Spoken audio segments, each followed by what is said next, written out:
Hello. Hello. Welcome back. We have with us Dr. Christian Rohrbeck, who is a lecturer in the department. That's correct? Yeah, that's correct. Yeah. Mhm. Yeah. That's right. So yeah, thank you very much for joining us. Thanks for having me. It's always nice. So what sort of like area of maths are you kind of like doing? Well, I'm a statistician, but Mhm. when it comes to kind of statistics is as broad as Yeah. mathematics. So what I'm quite focused on is trying to if you think about recent news events, we've seen droughts, we have seen storms, flooding. So I'm trying to really develop techniques how we can use data to model these events, make predictions what may happen in the future. So you can think of um, let's say you are a civil engineer, as a mathematician, but maybe not with No, the most willing network to believe, yeah, no. but a civil engineer, and you want to build a flood defense. Yeah, okay. And then you don't want to just focus on what happened maybe last 10 years. You want to say it should work for 200 years. Mm-hmm. So how can we make use of the data we've seen so far to say something about what it's like to happen in the next 100 years? Right. And then, of course, should the worst case happen and it breaches, then of course the question is, what's the impact on us? You are maybe you may live in a flat that is maybe in Bath city center, quite exposed to floods. So maybe you want to know, do I have to build it if that happens or not? So these kind of questions are interesting in my research. Oh wow, nice. Mm-hmm. Yeah. Is it like primarily sort of like a weather kind of like application or focus that you have? Well, application focus is maybe too much to say. So I mean, for the UK, of course, the key theme is flooding. But of course, now with climate change, the effects of droughts, heat waves become much more important. It's the question is not just maybe for our food security; it's maybe also about health implications. So there was 20 years ago, there was this massive heat wave in Central Europe, and studies have shown that pretty much that caused thousands of premature deaths because of that. So I'm not yet that saying about this, but in terms of weather, it's pretty much anything that you can think about meteorology. So I'm not really working on earthquakes or these kinds of geological events. It's really more the meteorological side of events I'm focusing on. Research. Yeah. And you say you work with obviously data a lot in your research. Is that sort of data that is freely available, or do you work with sort of interdisciplinary partners? Both of it. So for weather data, the nice thing is, or environmental data in general, you have quite good access to the quality data. So a good source when I think about testing my methodology is the US has quite good NASA and NOAA. They have quite good data, satellite data that comes in.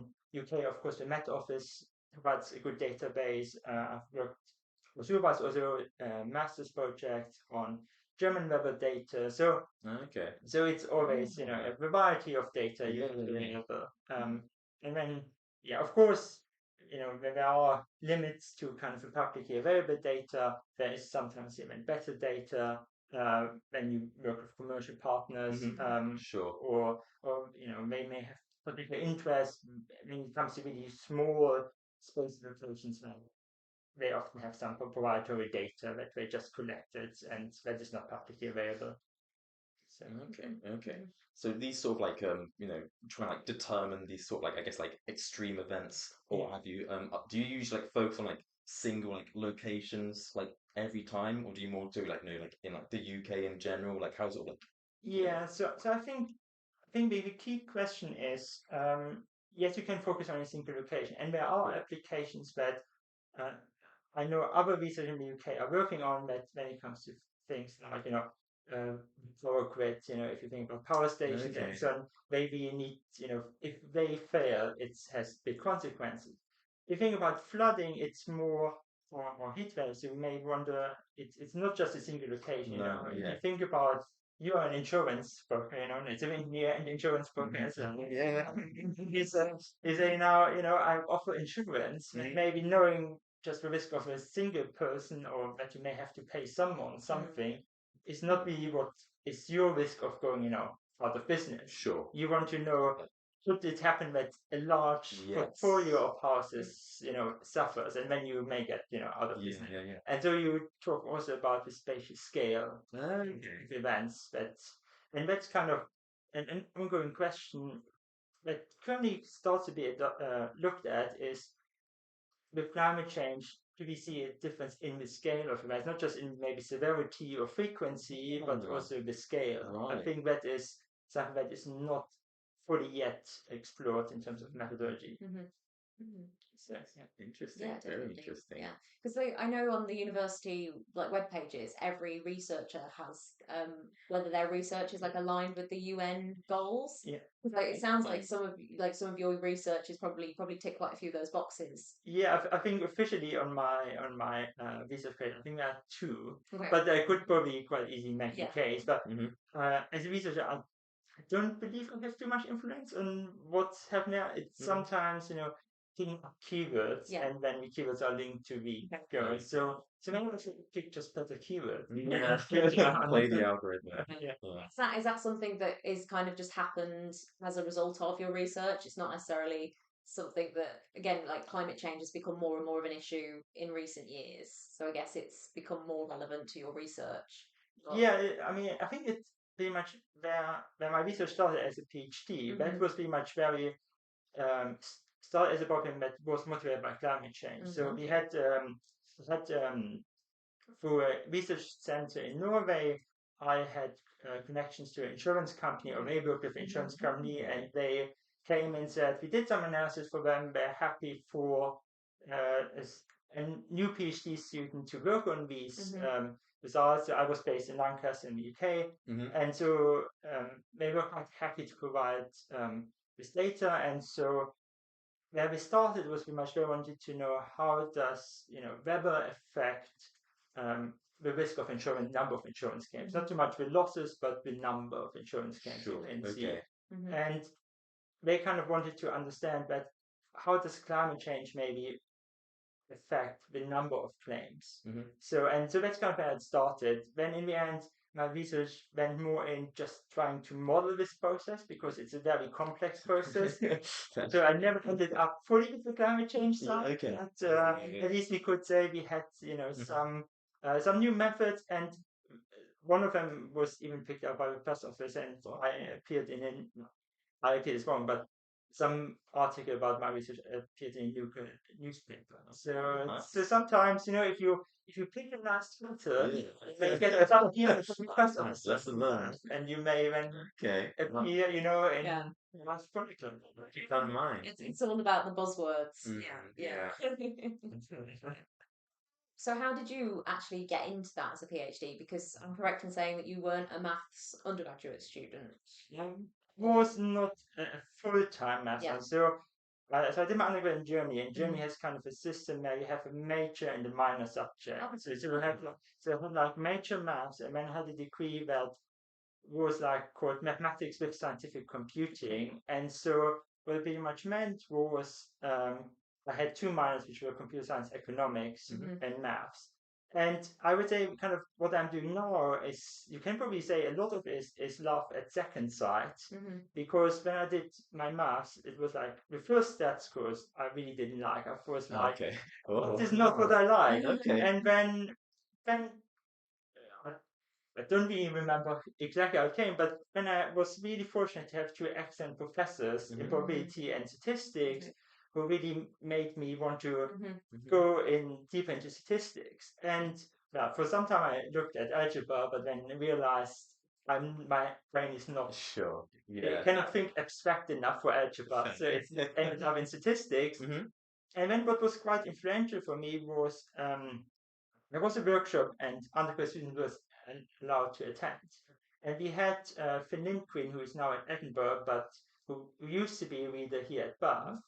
And he wrote quite an influential paper where they looked at using stochastic partial differential equation to model spatial processes. And at that point, that was kind of really where I saw it and thought, I want to do something in a spatial application setting. And so I was then looking for a place where I could do that. And Lancaster, with its software training center, listed it as one research area were specializing in. Okay. So that was I wanted to do special applications. Then, of course, what would happen then is some of the other methods I was using, I had them in undergrad. Also didn't quite, at the point, wasn't my favorite one. Fair. Yeah. And I came across and suddenly I love them. So, that's why I say a lot of it, apart from the special application setting, most of it is love. It's a side where what I'm doing today. Oh. So yeah. Lovely. Yeah. And so what was it about? It was Lancaster predominantly was the fact that they offered that, or they listed that as a research area. Yeah, and that's exactly. So the city in Lancaster has connections with other research centers worldwide. So at the time I started, they had two. One was with Oslo, one was with Northwestern. It was not the Naval Postgraduate School in California. They now I think have 6 collaborations with centers. But so that was, and as part of that, I had a supervisor team of 5 academics in total. Whoa. 2 in Norway, 3 in Lancaster, so it was quite interesting. Something to actually. What I have to say, no 5 of them were ever involved with project at the same time to maternity leave and other. Sure. So it's just personal reasons. It's not like I shouted them out. It's just they were just Yeah. I feel like 5's quite a lot of supervisors. Yeah, definitely. Like, how did you? I mean, I have difficulty managing too.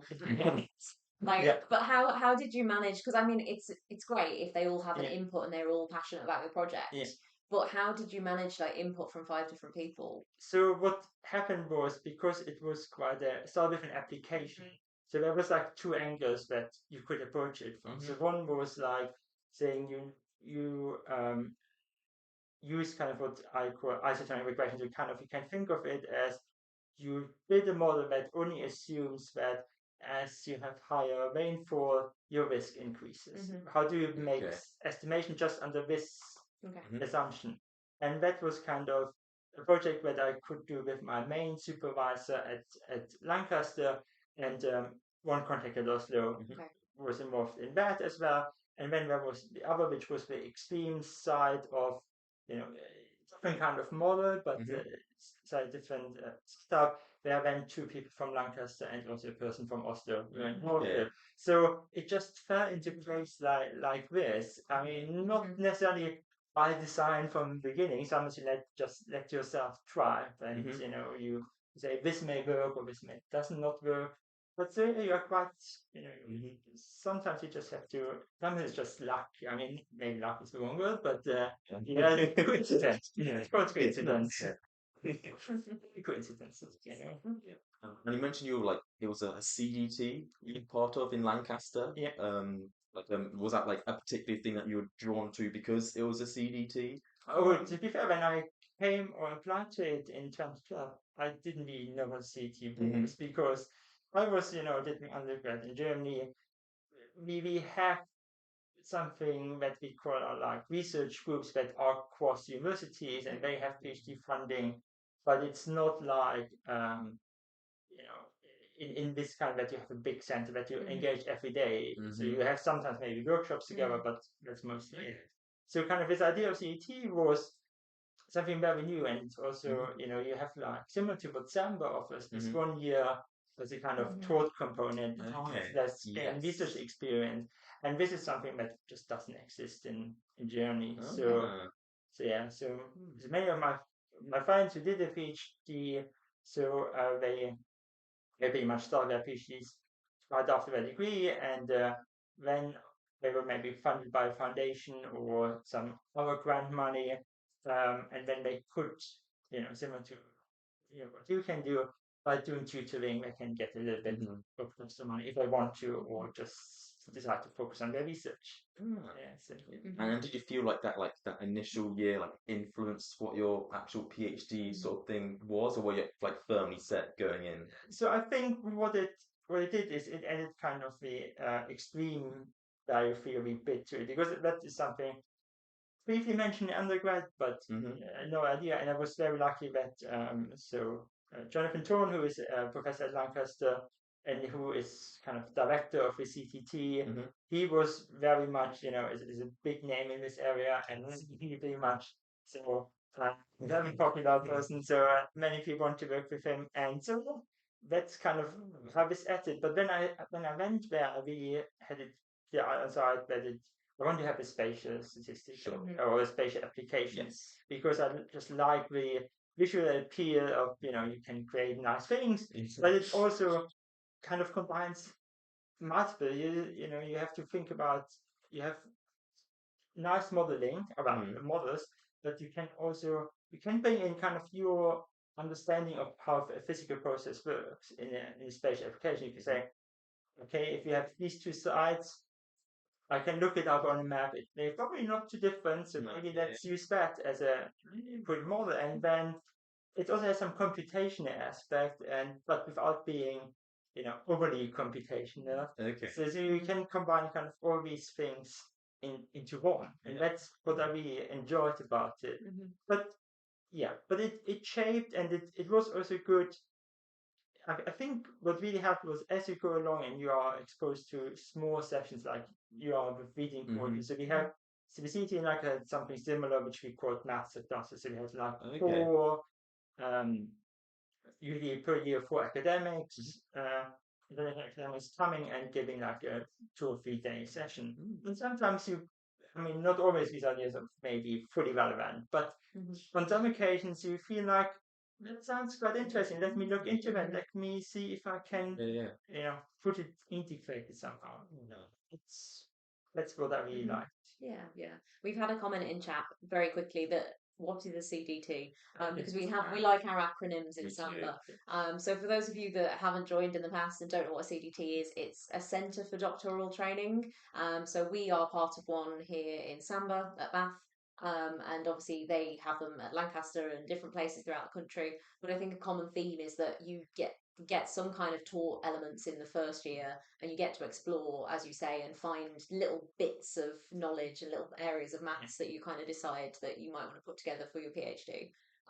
So I mean, it sounds like you had a really positive experience from your CDT. Well, yeah, it was. Okay, so the third year was a nice kind of after having a very usually when you maybe have an undergrad in Germany, France, or Italy, let's say, it's usually more theory heavy than maybe or more theory focused than in UK. So it was a nice transition year from having all this kind of theory accumulated to see kind of have the opportunity with short interactions with like academics more working in applied areas or also industrial partners to just get a feeling of how can I communicate or translate this knowledge into an applied context.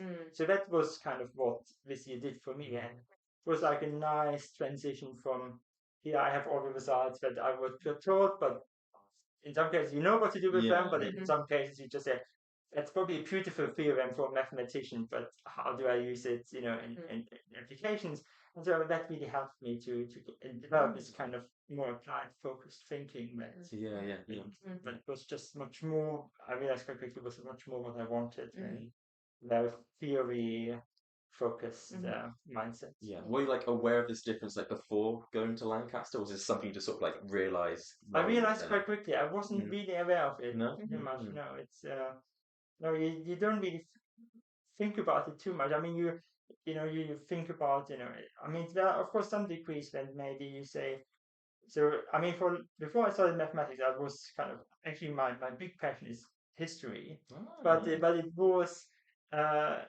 just I didn't want to learn 2 more languages just to study history, so I decided maths it is, but yeah, so in this sense, you kind of similar to how you to what you're doing in the end. So.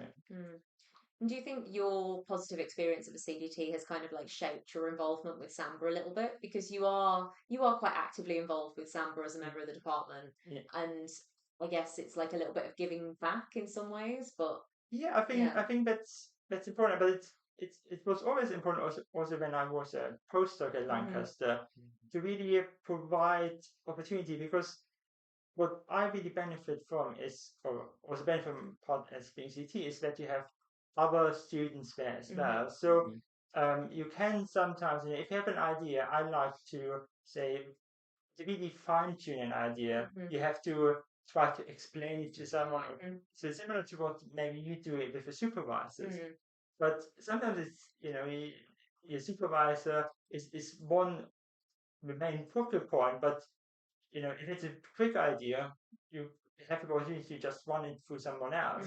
And kind of, I wanted to give that same opportunity to other to other students, also staff members, that I say, if you ever want to run a quick idea by me, I'm always happy to chat. And so that's kind of what I want. I want to give students, but also staff members, my students in particular, the chance to just I always say I'm more than happy if making mistakes is kind of how you learn. And you sometimes say you would if your question comes, would you have done some things differently, you say yes, if I would do it again, maybe I would differently, but do I regret that I made them as well? No, because that is how you learn. That's how you get the understanding. Process. Yeah, I think it's like a very nice, encouraging sort of attitude to sort of foster and encourage. Yeah. So you mentioned PhD students. How many do you currently have or have had in the past? So I have 2 at the moment that are both in their first year of study. Yeah. Are they are only 2 PhD students, or did you have some previously? No, I had a lot of master students and supervised over the years, but these were my first PhD students when they started in 2021. Okay. So. And how long? Sorry, when did you start in Bath? So I started end of 2019, so it's almost 4 years so now. a couple of years, yeah. Okay, but so how did you find sort of having, again, you've got experience with master's students supervising them. How did you find the difference supervising PhD students? I think what probably many people don't quite say is that when you start supervising PhD students, you are as nervous as they are. Because it was really because you feel kind of, or I feel a lot of kind of some kind of responsibility, because I always say a PhD should be that the beginning, your supervisor should have, a safe option, I would say, they can get you to, through the first 3 months with their idea, and then slowly let you get loose and explore your directions. But of course, time is not is a scarce resource as a researcher sometimes.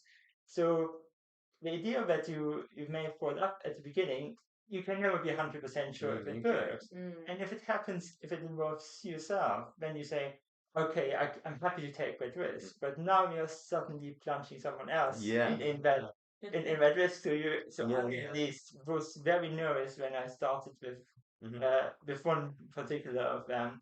But they developed quite well, and I'm happy how they developed over the last 2 years. Yeah. So what sort of time commitment is generally as a supervisor? What sort of time commitment is it to have a PhD student? Because I know, again, quite a lot of members of the department maybe have 2 or 3, and that seems like quite a nice number. But you get time to do your own research and teaching aside from that. Yeah, I mean, teaching you have to do, and you can get in terms of supervision. So I think I try to replicate what worked quite well for me in terms of having 1 weekly meeting, setting 1 hour aside for each student. Of course, if they need more, then that can be arranged, but the default is 1 hour. And in terms of time commitment outside, of course, that really depends on where they are. Sure. So, at the beginning, you may take a little bit longer meetings because you give them some introductory literature, so you have to explain quite potentially. Then you may have this period where they try a few things, when some meetings are a little bit shorter because they maybe say they're not feeling too confident, or they feel like, it didn't quite work out what I tried. And you still try to maybe help them to understand why did it not quite good as well. Yeah. And then, of course, now they get the experience of how it is to providing feedback on their thesis draft at some point. So it's a commitment from I don't know, maybe I meant sitting there, for 4 or 5 hours. But I think what my supervisor usually they said, give us one chapter at a time, and just because also maybe when you write scientific papers, you have to be it's all about not all about, but the important key is it flow. I think in thesis you can be a little bit more generous if it doesn't quite flow, because a chapter may be quite different from another chapter. You don't have to, so you have to make an argument why it combines, but it's maybe not that it's like the most beautiful piece of writing. Yeah, like sometimes like the different chapters be like almost like different projects which are in some way related. It can go between them. Okay. Yeah. So like you help like supervise like master's students. Like at which point did you feel like I'm ready to supervise a PhD student? I don't know if you, I mean, I think, well, I think there's a big difference. I think for master's students, you quite often say, you kind of know a little bit so let's say, as you go along, you try to find what is kind of, you try to find the boundary that you don't know exists. You try to say, for an MSc student, there is a minimum they should, if they achieve that, you say they pass. And then after that, you say, so. And for MSCs, you quite quickly, so after now done it for 2 or 3 years, supervising MSc students, you quite quickly establish, where do you say this is the pass boundary established? And when you know that, you can build a project that has a structure where you say, as long as the student follows my instructions, they pass. If they want to have more, then they have to show some initiative. Now, I don't know how where this boundary lies. So that's why, probably as I get more PhDs, so hopefully over time, you get a better understanding of where this lies. And I think that's mostly what you need. You need to understand, where is the boundary between this is a PhD and this is not a PhD. I think everything else beyond that is when that's what you get a feeling of what is a good, what is publishable, and what is a good paper, what is maybe not quite there yet. But that is not really what necessarily a PhD has to be about. So I had like one chapter in my PhD that was really nowhere that it was ready for publication, but it was like an initial idea I floated, I tested. It seemed to work, but not much more to it. But that you can put in a thesis. You don't have to think that everything has to be polished to the very last T. I guess that's something that maybe we don't appreciate, is that getting a PhD is so much more than just either publishing or producing that final thesis, and it is learning skills like you say, having the initiative to kind of explore a project and coming up with your own ideas and that sort of thing. So I think it's definitely important to focus on those skills as much as other ones. I don't think I'm quite there yet. I don't know whether you get to a point where it's like, no, I feel like I'm ready to have that initiative and start coming up with my own ideas. Whether it's different for everyone, but I think it's different for everyone. But I mean, also about what you learn is and I see that quite often. As a PhD, you're very nervous when it comes, for instance, to presentations at conferences, because what you develop as part of a PhD is you get a little feeling of what may work or may not work, and so you can sometimes talk at the conference about ideas where you feel like I have a high confidence it may work, but I cannot be 100% sure. But you just say, I feel capable of defending this idea, even if it's maybe a little bit risky. But I know that as a PhD student, how I was quite nervous in thinking, now what if they pick something out I haven't thought about and they just destroy my whole thing? And that is just over time, it's similar to supervising students. You just get a little bit of feeling of what kind of there's a boundary there. It's solid kind of presentation, solid skills, and is it just too much pie in the sky? Yeah. revolutionized the whole industry just because of this idea. That's when, Yeah. Somebody's commented in chat that the value of a PhD is 75% transferable skills and research confidence, right? Back yourself. I think, like you say, it's learning to have that faith in an idea or that confidence to just say it might not work, but I'm gonna try it anyway. And yeah. And of course, when over time we develop the ability to also much earlier realize if something doesn't quite work in the end. Yes, so you don't end up wasting so much of your time. Yeah. These are the two things. You get more idea of what may work, and you realize quicker if it doesn't work. Yeah. And I think if you train that over time, then that's the solid bound for PhD and beyond. Yeah.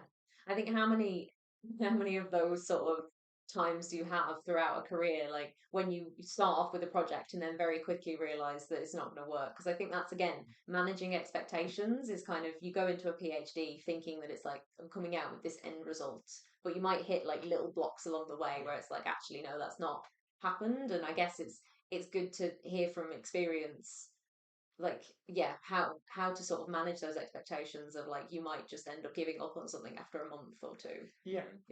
I mean, that happens. I mean, or sometimes it's just you feel like let's say you have developed something, you feel like I may be able to extend it. In some of these cases, I had a project a few years ago that didn't pursue too much further, which was like kind of a cost-benefit analysis where I said like, I could do it, but it would probably require me a lot of sitting down for implementing code, and the advantage from kind of what I've done already is probably very small. So unless you have a amazing application ready, it may be part of a software package, but maybe not something publishable. So sometimes you make also these kind of trade-offs because I know sometimes you want to maybe have the best possible outcome, but if that requires us to work on it for months and years, then maybe you say it's not what I should do right now. Do you think being so firstly, maybe you would say that you are still an early careers researcher? I would would maybe say Okay. but I would say I think 10 years post PhD usually can be labeled as really. I was going to say then, can you elaborate on what is usually classed as, but okay. So how would you say that being in that stage of your career has helped with supervising PhD students? Because I think sometimes there can be that disconnect when it's been so long since a supervisor has been in that position themselves. Do you think that helps you, having sort of been through it more recently? It's tricky to say. To some extent, so for some things, yes. So for things especially like the so in Lancaster it was like a 10-month confirmation. I know for you it's like 18 months. So kind of then you have to put a bit, pen to paper and write something down what you have done so far. I think at this stage that helps you because you know the process quite well and you know what to expect from it. Sure. I think in terms of the final end product, it's hard to say. That's probably when I come to it, I will say like, could that be? No, but it's like you have like one sample point, which is your own, dissertation. You don't know where you sit on the spectrum of and so while when you're in a group with other students, for first year you can still keep up kind of, I mean, as students, I don't know, maybe you have the same feeling, but you always look for somebody to compare yourself to. And I think for the first year, you can still do that. You have the feeling of, okay, that is where I roughly sit compared to that. After 3 years, PhD, it becomes a problem. I couldn't say, that's how I would compare myself to that, because it's so tricky. So it's but I will let you know next year. Because I felt like it helped me in that process. All shall be revealed. Yes. Okay, so I very atrociously named the title of this stream because we have a little bit of a theme going on. So we have both yourself and Chris Jennison coming on afterwards. So you're both statisticians and both called Chris. So I decided that the title of the stream should be "What's your favourite Chris-tribution?" which is pretty dreadful. But we couldn't possibly let you leave without asking what your favourite statistical distribution is.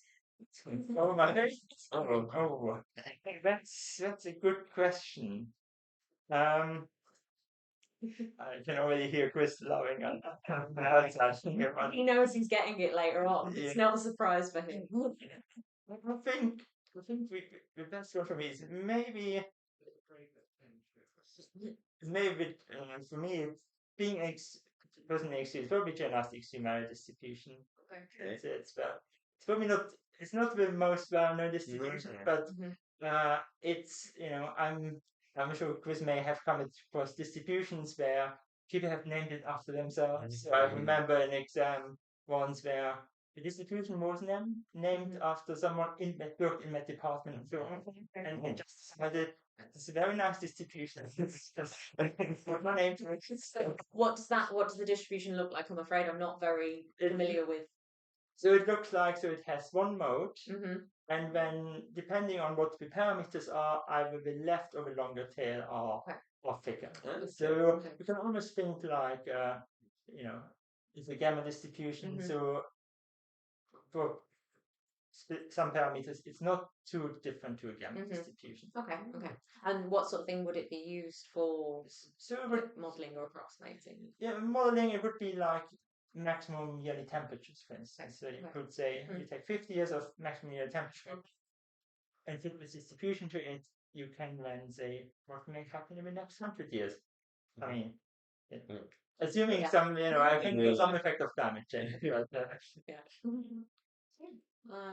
think that was probably both a terrible and a brilliant note to end on, if I do say so myself. But no, thank you for coming, Christian. It was really interesting to hear about your experience. So yeah, thank you. so we are going to go to a little BRB screen again, but stay right where you are because we'll be back with our second guest. So.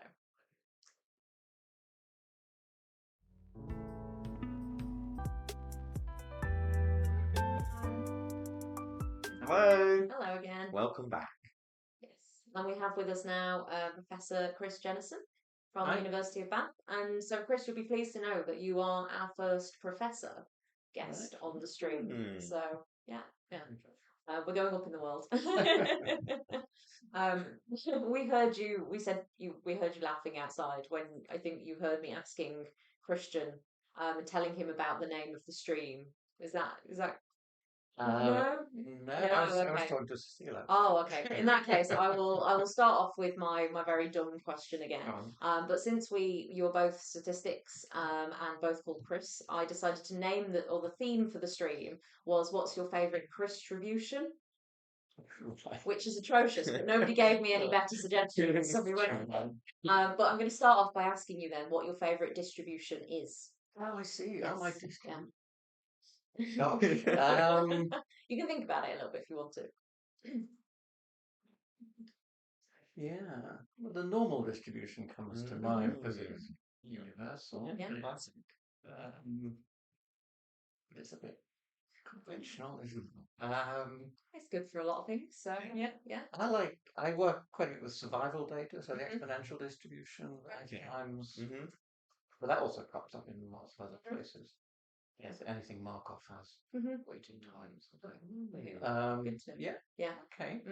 So how does the exponential distribution differ to a normal distribution? Remind me. Okay. Well, the exponential distribution, it takes values which are positive. So if you think of it as the time until something happens, so it's always greater than 0.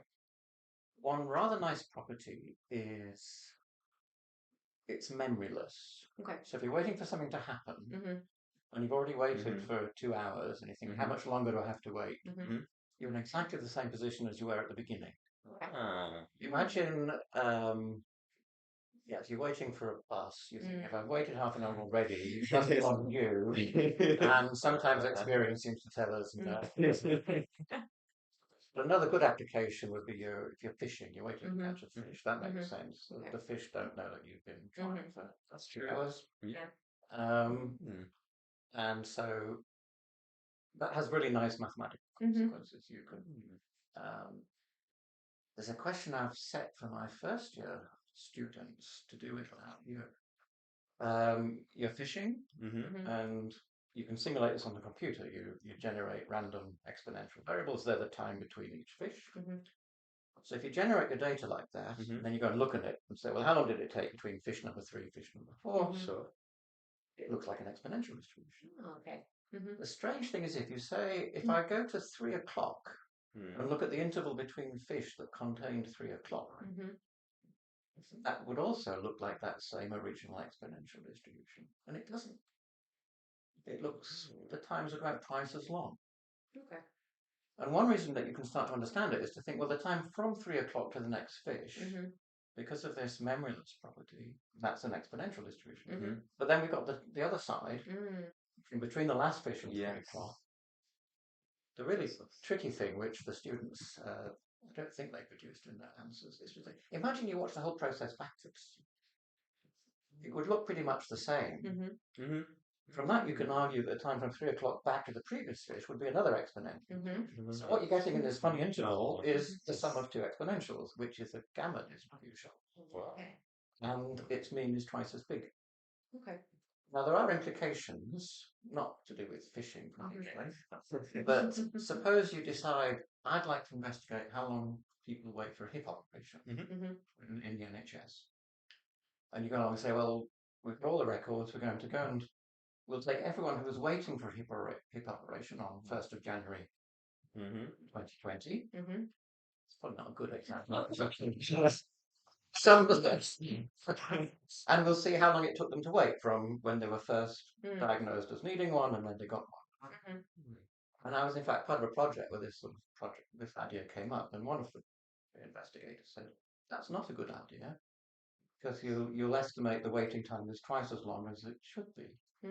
Because we're taking this interval that contains a time point rather than, well, what would be a better scheme? Look at everyone who started needing one in the year 2010 and go from when they first appeared wanting one until. Okay. So I say I do this with the first years, which because it's a nice thing and it shows something interesting. They're not meant to understand behind it, but it's that whole example is something called lengthwise sampling. If you take a random sample, but the things that are bigger have more chance of showing up. So an interval that's longer has a more chance of containing. You're going to get more bigger ones than you should, and you actually get a factor in the probability distribution equal to a length. So if you look at the distribution that we're getting, instead of e to the minus x, which is the exponential, you've got x times e to the minus x, suitably normalized, which is a gamma. Okay. Very interesting. Yeah. So tell us a little bit more. You mentioned that you worked on a project with the NHS and waiting times, but tell us a little bit more generally about your research. Yeah. So I work in medical statistics. Really, in my key area is clinical trials. How do you design clinical trials? So what exactly are clinical trials? For those who may know. It's the process by which we figure out that a new treatment, a new drug actually is an improvement on what we have. And the key stage in that, known as a phase 3 clinical trial, is everything's tied down. We know what the treatment is. We know who the patients are meant to be. And you'll recruit quite a large sample, hundreds, sometimes thousands of patients into the trial. And you'll randomly allocate, say, half of them get the new treatment, half of them get the current standard treatment. And then you wait and see what the outcome is. Is it better on the new treatment side? So one of the questions that you immediately can have is, do we have to wait till the end? If you've got a great new treatment and you can show that it's an improvement on current treatment, then it'd be nice to declare that sooner so that patients can benefit. Also, if you're a pharmaceutical company, you can start selling your sooner and make the most of the remaining patent life that you have. So there's a kind of stopping problem. There's There's also an issue, though, if you keep looking at the data, there's more chance of seeing a false positive result just by random if the treatments are exactly the same on one of these occasions, the new treatment might look. So you've got to allow for that. That was the topic I started way back in my PhD, around about 1980, working on that sort of thing. And it's still current. I mean, people are still doing. But the way that clinical trials are run has developed, and they've grown more interesting, more complicated. One of the problems you have is you're setting this trial up. It's a big thing, and you're trying to design for what's actually happening. And there are lots of things you don't know. But you do learn about those things during the trial. Okay. And it's not just this main endpoint. It's like how rapidly do patients come in? Is there a subgroup that's a bit different from the others? So you might want to change things as you go. And this led to what's called adaptive trial design. And it kind of challenges the statistical methodology because you're kind of breaking all the rules. You're saying we're going to do one thing, then we do something else. Even if you change the sample size, if you look at the data halfway through the trial and say we'll have more patients, fewer patients, and then do the analysis at the end, ignoring that, you can basically create more false positives if you're not careful. So it really, it does seem like very much a fine art to do. Yeah. So how do you do this legitimately and still get the benefits? So that's adaptive clinical trials, and that's now, I guess, it's 20 years old that it's been big field. So interestingly, with my colleague Bruce, we wrote a book that came out in turn of the millennium on group sequential clinical trials, and we're getting close to our second edition. It's taken a bit of a I'm promising it. And it's called group sequential and adaptive. So all the things that happen just after we published our book, we've now been rounding out. Nice. And this is a real world phenomenon. People, and you we saw it a lot with COVID. There were vaccine trials. There were trials for treatments of COVID.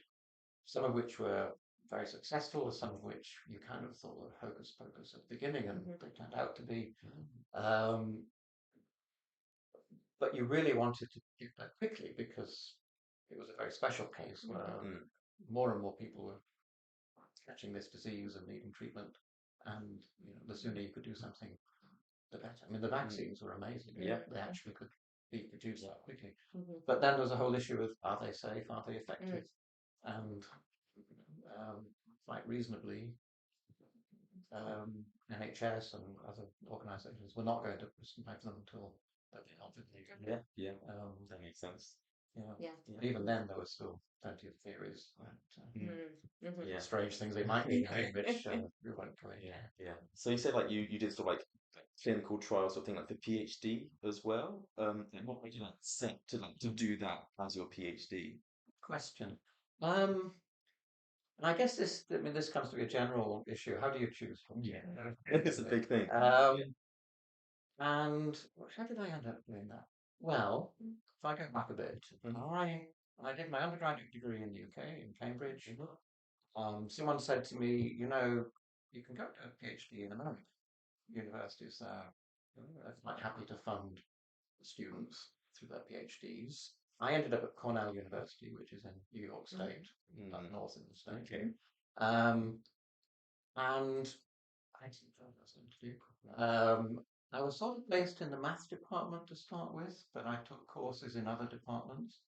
And my supervisor, Bruce Turnbull, was actually in operations research, which was in the engineering school. Okay. But he was involved in medical. Interesting. So I suppose that was my real entry point. But the methodology, the sequential methods, I actually came across in a lecture course in maths. But there were courses in the OR department, operations research department, that were more to do with. Actually, it was adaptive treatment selection. It was this stuff that became very popular in 2000. We were looking at. The other thing that happened during that, I was there for 4 years. During that period, I had internships each summer. Professor in the maths department. When I first wrote, he said, "Oh, we can set up some kind of summer internships." So I went to him when I got there. I said, "What about these summer internships?" He said, he wrote to a couple of friends. One of them was this brilliant professor, Professor Marvin Zeller, Boston, linked with Harvard, but also in the Dana-Farber Cancer Institute, which had this wonderful biostatistics group. So I went there for 3 summers, spent 2 or 3 months each time. Wow. Did some work analysing data from trials, some more research work, but I learned a lot about what was going on. And their trials were in cancer, and they're basically looking, does a new chemotherapy or a new radiotherapy prolong patients' lifetimes? And I got interested in putting together these education end and the theory I'd seen in sequential methods. My PhD topic was what was called repeated confidence intervals. So anyone who's studied statistics has probably heard about confidence intervals. Yes. Yeah, repeated confidence intervals. If you keep calculating this thing over and over again as your data grows, what can you say about the probability that you keep containing the true parameter value? And can you do that in a way that has kind of overall protection of the false positive rate, or the probability of excluding the true parameter? Sure. And you can use that to monitor a clinical trial, because you can say we'll stop as soon as the interval is all above 0, which means that we're confident that this new treatment is exactly. Yeah. Or we can stop for give up utility because it's the other way around. But I was doing that in a sort of mathsy context. Sure. And be like removed from the actual application, or there's another stage then. How do you get people interested in doing this for real? And how did it come about? Well, time. I mentioned Bruce and I wrote a book. So Bruce was my PhD supervisor. Okay, yeah. We carried on working. In fact, we're still working. I was visiting him last week in Ithaca once again. Our book came out in summer 1999, and that is a way of transmitting information to practitioners, writing something accessible and set in the right context. I mean, these methods were around. We were contributing to the general ethos. And that opens the door then, though, to people knocking on your door saying, can you advise us on a project? Can you come and... So I met a lot of people then in pharmaceutical companies. Well, there are some very good statisticians, and they have very specific issues. And how do we run a trial? I talked to one the week before. They had this rather interesting setup. It was involved. There were 2 different endpoints, right? So the new treatment for a cancer treatment, you might get an early approval if you show a good effect on, say, time until disease progression. Okay. Then the regulator will say, well, you can start marketing your drug, but we really want to see that it improves level of survival. So we need to follow up, look at that. So the same study had this early endpoint, long-term endpoint. Okay. They also had a subgroup of patients that they thought should respond really well because the way this drug was meant to work, it was going through a certain mechanism, and these patients had the right gene to. And then there were secondary endpoints. If you can show all this works, can we also show patients feel better or quality of life or anything else? And they had this complicated diagram of all these different things would interlock, and we just talked through some of the options, and I tried to give advice on how I thought they might approach things. And I think between us we realized, okay, we can simplify this. Actually, as far as you're concerned, showing that you've got this primary effect is crucial. You wouldn't want to give up any probability of not getting that in return for saying something a bit more when you do get it. And I think that's a really interesting interface in statistics. You do maths, and then you go to the real world, and there's a direct application. And this go back to my students in the fish Yes. And the fact that I could ask them about this in HS waiting for the question, so the memoryless property of exponential distribution has a direct bearing on understanding how you sample patients to see how long they're waiting for hip operation. So it all came together, and I was trying to think, what advice can I give to people who are contemplating a PhD? And I suppose one thing is to say, don't worry, don't expect that you can plan everything, because you can't. You go and you see what happens. Yeah. One good thing now, I think, in the British system is you tend to go into a doctoral training centre and you have a year to look around, figure out what be a good supervisor, what problem do I want to work on. At Bath, there's a great think tank experiences where you can even see where these problems are formulated and they come together. And but you do that once you've started. So that, you can choose. And then the serendipity. Do you happen to choose something that you like, is interesting, you get a good solution to? And if you're lucky, it does. And if not, you've still learned how to do it. Yeah. Right? So partly your PhD is kind of apprenticeship. It's learning how to do research. My PhD is kind of interesting because every now and then we're a bit vain and we can Google Scholar and see who cited our papers. And my topic, repeated confidence intervals, that I coined the name of, quite popular now as a tool. And you can find articles in journals saying we ran this trial and we use these things to decide where to stop, which is very nice. And actually, in the meantime, going back a bit in history, Bruce and I wrote a paper which we submitted to the Royal Statistical Society. And they have these very nice meetings, or red papers, or discussion meetings, where the committee, the research section committee, selects some papers.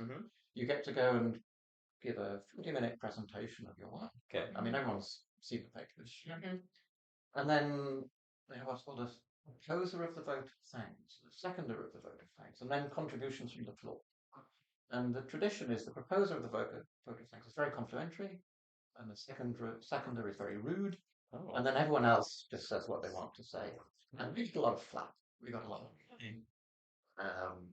interesting comments saying we don't think this will work.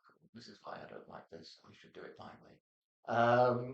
But we got the exposure. It was fine as a career step. This was a great thing to do. And as I say, it wasn't quite adaptive, but it was flexible. We were saying you don't have to have a very rigorous, formally defined stopping rule for a trial. You need to be able to bring other information in. And it was around about the year 2000 that people started saying that fresh, not because we said it. Eventually, the things came together, and so it turned out that would become mainstream.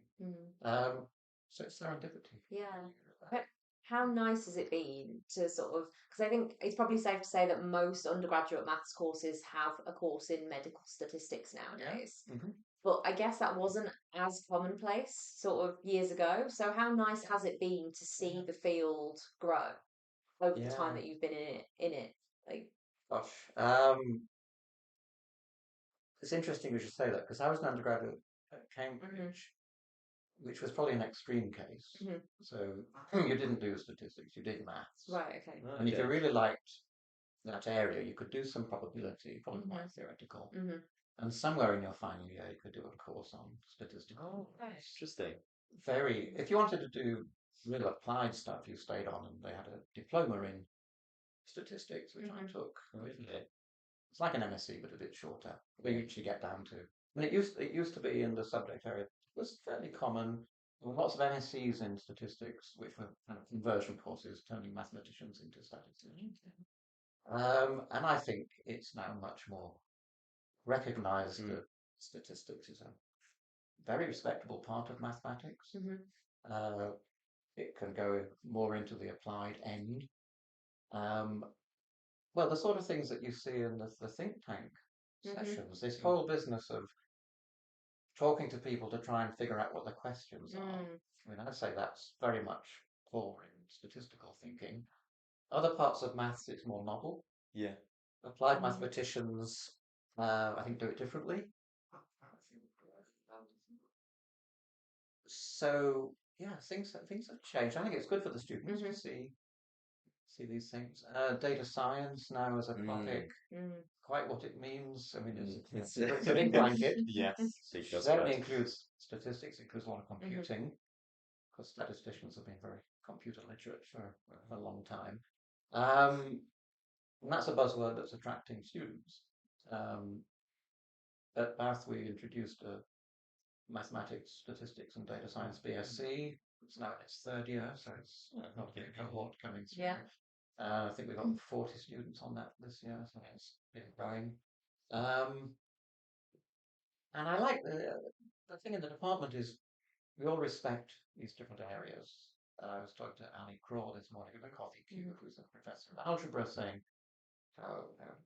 how he likes to say in his lectures how algebra is so important because it brings together all these disciplines within mathematics, and at the same time it enhances them, and they all just integrate. And I think our PhD Samba program, it's bringing together statistics and applied maths and scientific computing.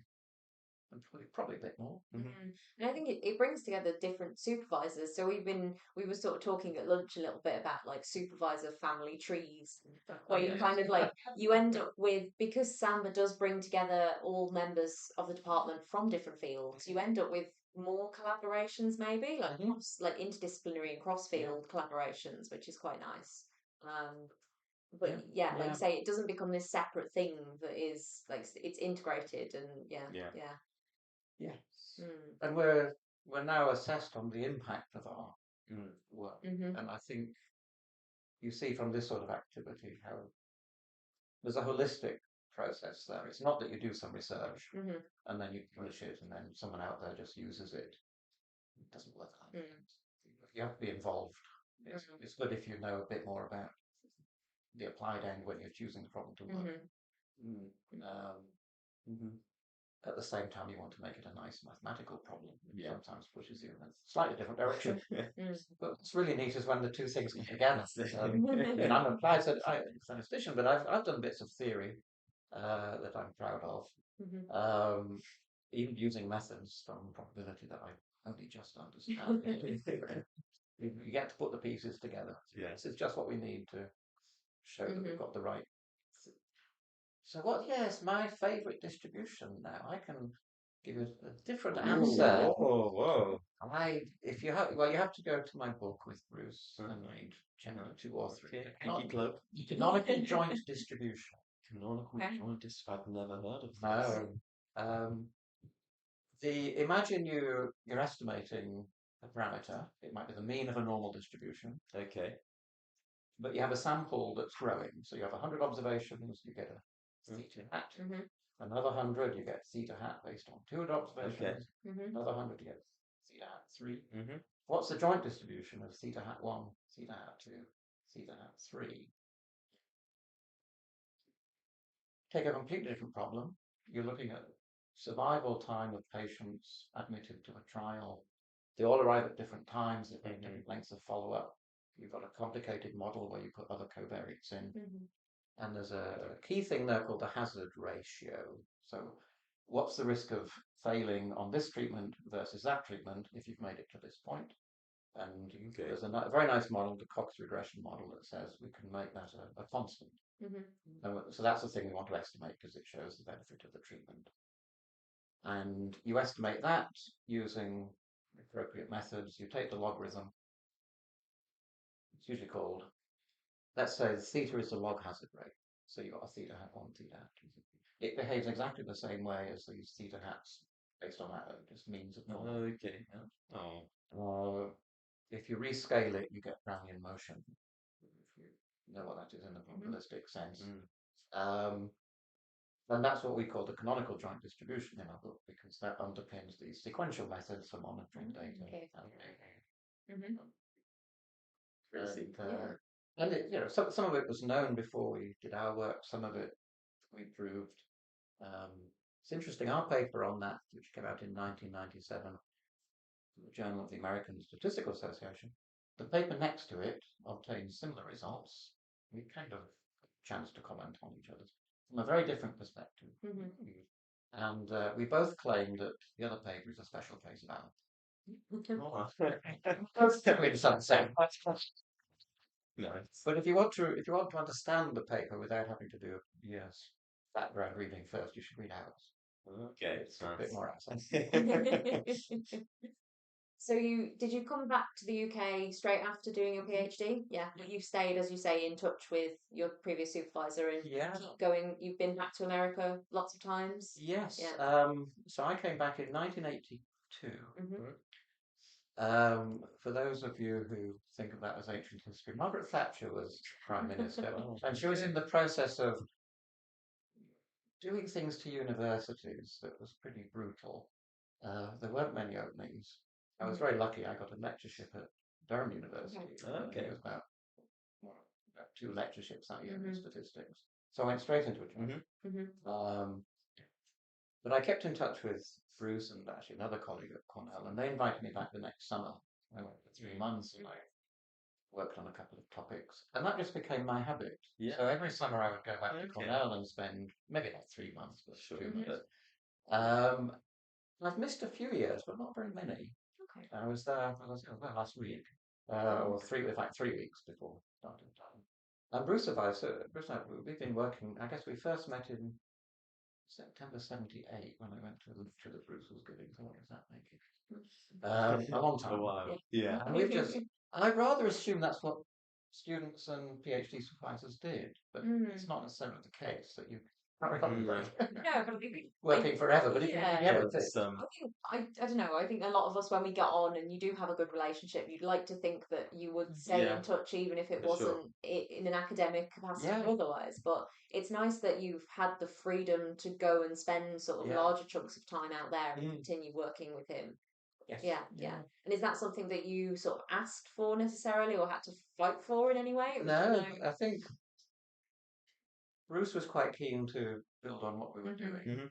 I was one of his first PhD students, so I guess that was a little different. Also, Bruce was from England originally, so he was coming over here to visit family from time to time, so it just worked out nice.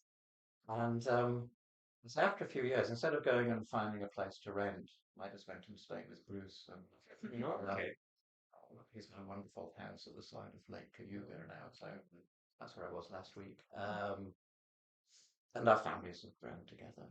So the day before Sunday before I flew home in the afternoon and morning, I was watching Bruce's grandson playing football. He scored 6 goals out of the 7-0 victory. There's a lot of them. Yeah. It sounds like our maths football team reports when they come back on Friday and tell us how many goals they've scored. Usually some own goals in there as well. But I think it clearly shows that the student-supervisor relationship is key, and that's what I talked a bit about. It's nice to have the chance to look around and figure out who you want to work with. Make sure you're compatible. Because it's not just maths. When I think about students I've supervised, there's a pastoral side. Or it may not be solving big problems, but getting through a PhD, at some point it looks like a big problem, doesn't it? Yeah. This crisis of conscience, will I ever do it? I had one student who was brilliant. In the end, well, it was brilliant all along.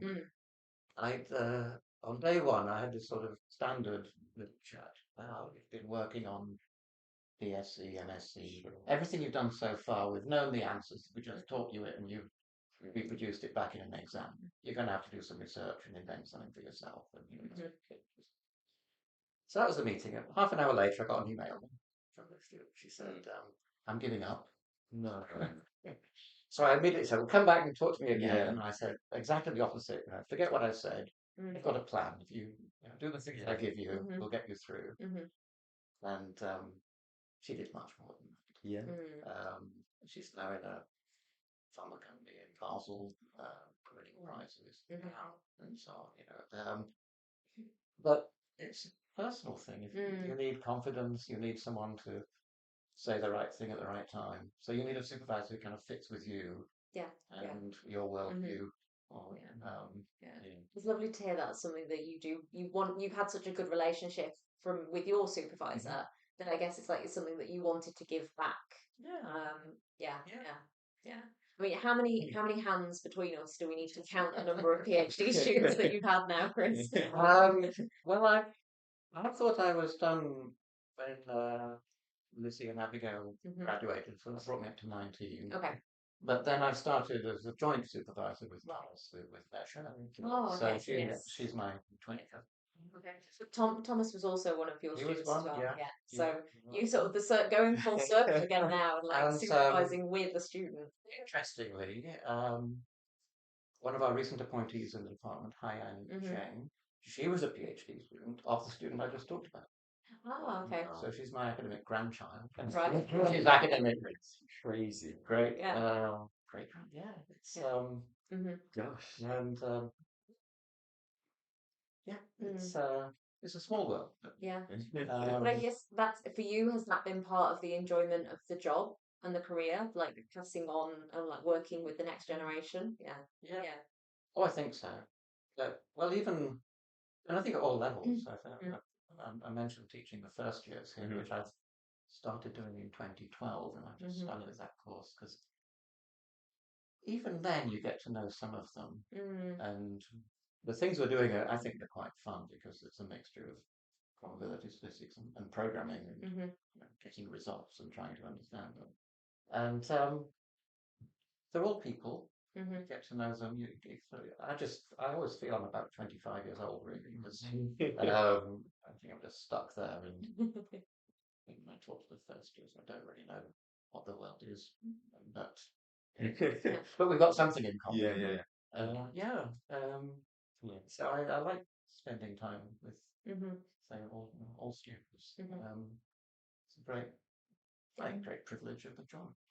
Like I did like my undergrad here at Bath, so I'm pretty sure like you must have like taught me in like 2016. Oh yeah, so Robin stats 1. Yeah. Yeah, what did I set you in the? Oh, of course. Oh Gosh. I can go back and look it up. I don't think it was that fish example. I don't think so. Would you sometimes play like music, like when we're going into the lectures? Yes. So let me diverge. So I wanted to say something about post PhD. I'm sure Christian was very much early career. Here's what you do. Here's how you get started. What happens next, though? If you go into an academic career, because I've been at Bath, what do you say, 38 years, and it's not just a single job. You end up you're doing your research, but you teach, you do administration. I became head of department at one point. I then became dean of the Faculty of Science. What does that mean? So the dean kind of tries to manage all the science departments, which were 6 at the time, and it's a level of administration between the department and VC and pro VCs. And so it's a whole new experience. So within one job, I was still professor of statistics. I was doing completely different things. I did that for 6 years and then returned to the fold. But I was going to say, I came back to teaching, which I hadn't done. I think I had about an 8-year break in the end. And I used to teach courses with 30 students. I'd write on the blackboard, piece of chalk. I wasn't very good at writing enough. It's a skill, isn't it? Writing on a blackboard. Yeah. I thought, I'm going to have 300 students. I'm going to do this differently. I'm going to learn how to use LaTeX to make slides and prepare things so that everything's written and I can talk about it and reveal it slowly. It was quite a challenge. And as I did that, I realized I've got my PC, I've got everything there. We can have a bit of entertainment. Let's play some music as the students are coming in. And I still do. I still start with exactly the same one. Oh, really? You may remember it. Probably not.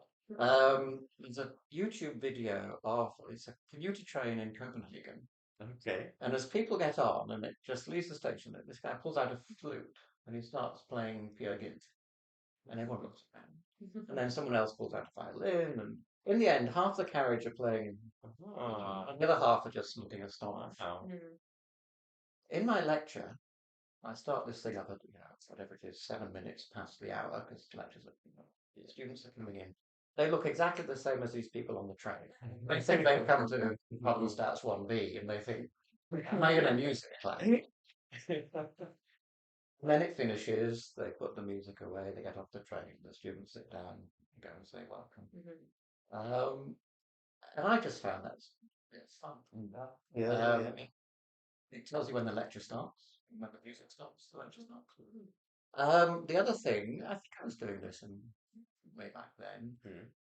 I had a lecturer who told us you should have a break in your lecture and tell a joke, just to let people turn their minds off and turn on. So I tried telling jokes. There were some quite nice mathematical jokes. I was trying those, and it turned out a colleague, Martin Reed, he told all these jokes in semester 1. Oh no! So I had to find some little jokes. I tried a few Christmas cracker jokes. I got a nice groan. What you want? Then I started finding these nice little videos, 15-second cartoon videos and things. Maybe I wasn't doing that. I can't remember. I'm not sure. But so we'd have an interlude. So we have it's a little break. I can also any announcements or telling them what they're doing in the coursework this week. The interesting thing in the feedback that I get will be students who write and say these interludes are great because I get a kind of new release of life, a new bit of concentration. I can start again for the second half of the lecture. And I still would have fun in that course. I mean, the material's good, but also, well, the other thing is, when I came to do that, as I've been dean, I've been head of department, I didn't have to prove anything. I thought I can just do what I like in design. I'm going to enjoy it. But I think those are the best lectures, aren't they? Like when you can clearly tell that somebody is enthusiastic and passionate about what they're teaching and are just having a bit of fun. Yes, infectious. Yes, for the yeah. students. And I think I possibly didn't have the best experience of like first year some prom. So I think maybe that could have made so much difference. Jokes. Yeah. I mean, you've got to get the content right as well.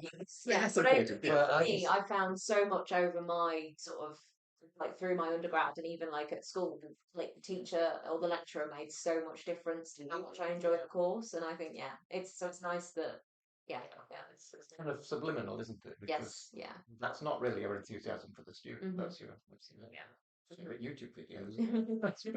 But I just feel it's a bit impersonal. There's a classes of 300, 350, maybe 390 this year. Some of the joint degrees. And how do you do something like that to try it? And it's nice to see the same students again at social events or at graduation.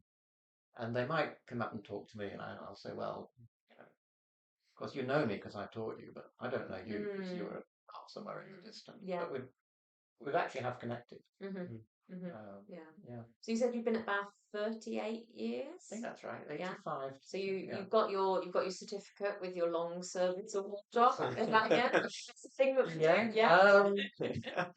Yes, they have staff recognition events every few years. I got a hamper last time. That was a COVID related thing. Having a dinner. So,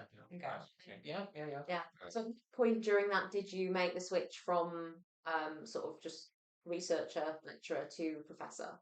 And how does that come about generally? So, well, there's a promotion. So I came in as a lecturer. I had 3 years experience at Durham before that. As a lecturer here. After a few years, I went up promotion to senior lecturer. There's another level called reader, which is a bit confusing to people because it's the same pay scale as senior lecturer, but it's a different title, and it suggests more of a research orientation. But you're still doing teaching. And then it was 1993 I went forward for promotion to a chair. So in some ways you're just progressing and getting better titles as the salary goes up a bit.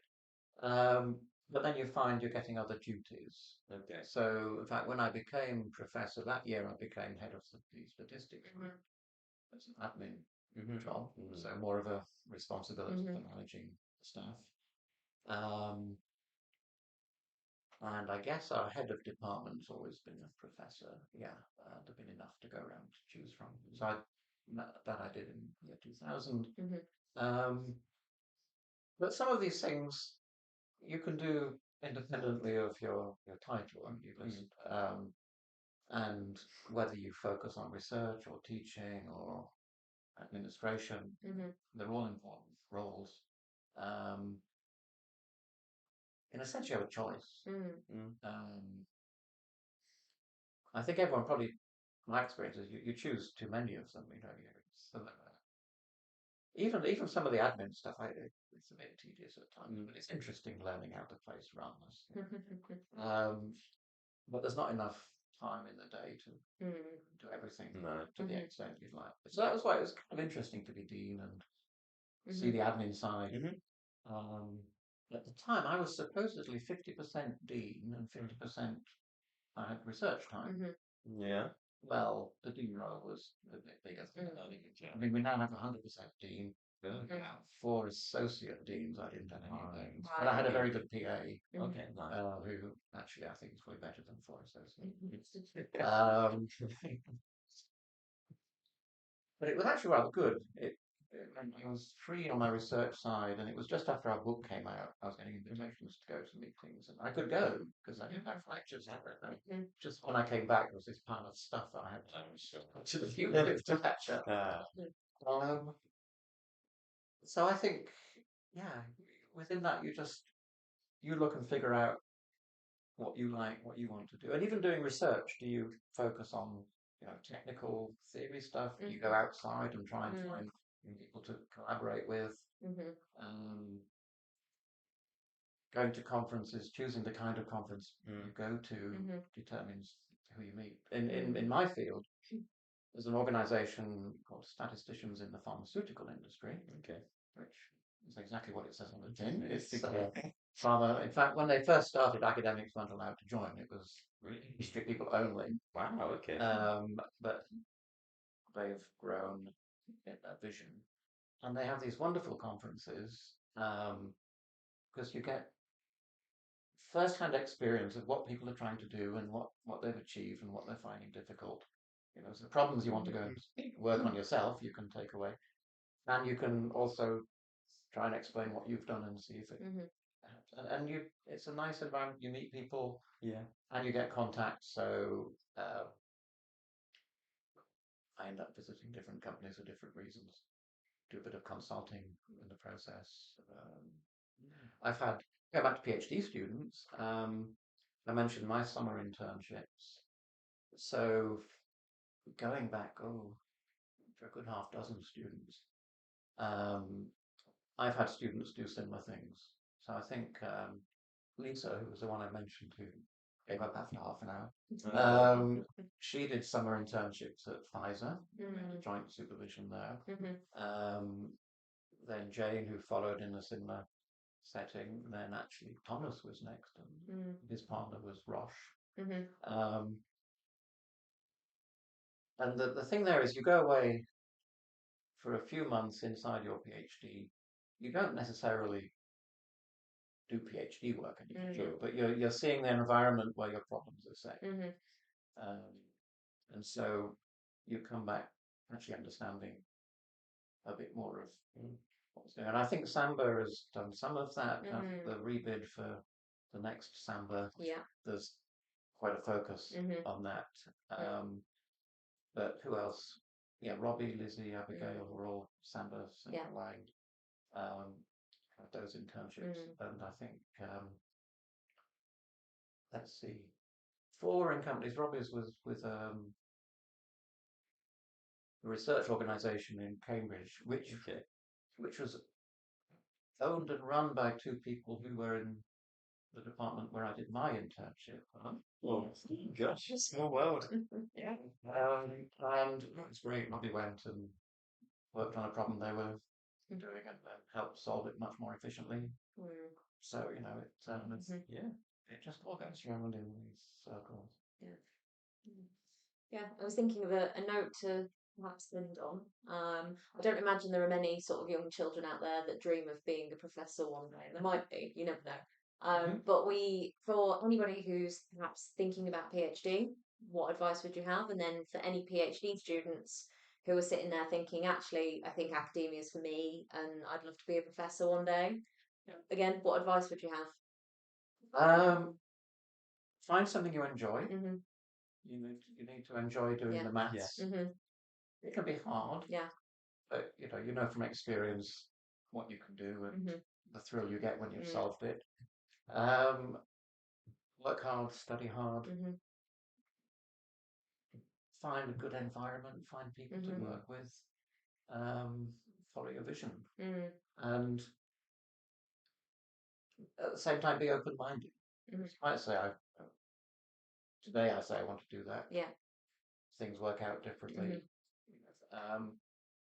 But don't be afraid. I mean, I think if you'd asked me what I was going to do when I went off the corner, whatever it was, I think my thought was actually, I don't know if this will work out or not. Going to America for 4 years, that sounds like fun. So you want to be in the moment, enjoying what you're doing, challenging yourself, making progress, and at some point sit down and try and see the pathway, because things are different now. I mean, I went straight to a lectureship. May not be the case certainly in a lot of maths. You do a postdoc first and so on. But find out what the route is. Find out what you need to do to get there. Put in the work as well as enjoying yourself. Nice. Yeah, brilliant. Yeah, I think that's probably everything. We have time for, but I'm sure you have plenty more stories to tell, so we might have to get you back at some point in the future. Not all of them fit for him. Gosh. Could do that often. Yeah. It's been a lovely talk. Yes. It's been fun. Yeah. Yeah. And thanks everyone for watching.